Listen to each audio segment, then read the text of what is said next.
Oke, resiko apa yang mungkin timbul ketika kita berinvestasi di saham? Mungkin banyak dari kita yang sekarang ini tertarik sekali untuk mencoba investasi di saham dengan melihat beberapa orang yang mungkin share tentang keuntungan mereka, tentang pencapaian mereka yang mereka dapat dari saham, tapi tidak pernah bercerita bagaimana risiko yang mungkin timbul ketika kita berinvestasi saham. Akhirnya banyak orang yang terjun ke saham, yang berinvestasi di situ, tidak mengerti ilmunya, tidak mengerti risikonya, dan ujung-ujungnya rugi.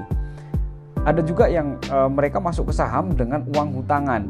Nah, ini yang lebih parah lagi. Mereka uang utang dengan harapan bisa menghasilkan keuntungan yang besar, tapi akhirnya malah rugi di situ. Nah, kalau kita nggak memahami resiko yang mungkin timbul ketika berinvestasi di saham, begitu kita mengalami penurunan harga di saham, kita sudah panik, atau mungkin kita segera cut loss, atau mungkin kita menganggap bahwa itu rugi.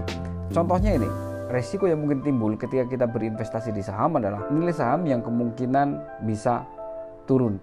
Jadi selain orang yang posting tentang kenaikan harga saham, mereka bisa mencapai keuntungan sekian, tidak menutup kemungkinan juga ketika kita salah beli, kita bisa mengalami penurunan atas nilai saham itu sendiri atau aset dari saham itu sendiri. Contohnya mungkin teman-teman ketika membeli saham Unilever, kemudian saham MSP, itu mengalami penurunan sekitar 40-50%. Bisa dibayangin nih, misal teman-teman membeli 1 juta, sekarang nilainya turun di angka sekitar 500 ribuan.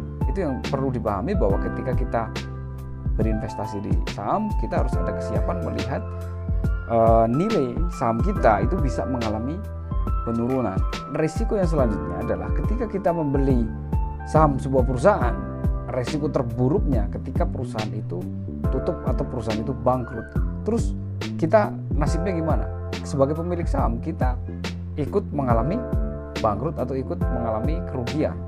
Jadi bukan hanya keuntungan saja yang dilihat, kita membeli bisnisnya, membeli perusahaan. Jadi kalau perusahaan itu naik, perusahaan itu mendapatkan keuntungan, kita akan dapat keuntungan tadi, keuntungan berupa dividen, berupa kenaikan harga sahamnya. Tapi kalau perusahaan itu terjeleknya sampai tutup, sampai bangkrut, maka uang kita juga di situ kemungkinan akan hilang. Buat teman-teman yang mungkin mau memulai investasi saham, pahami dulu, pelajari dulu, direncanakan kita mau di situ mau investasi untuk berapa lama, kita di situ mau trading atau mau investing, harus benar-benar ngerti. Jadi yang harus disiapkan adalah ilmunya dulu.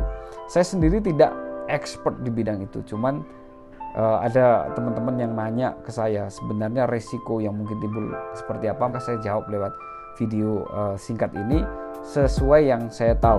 Jadi yang pertama tadi, resiko kita kehilangan uang kita seluruhnya ketika bisnis itu bangkrut.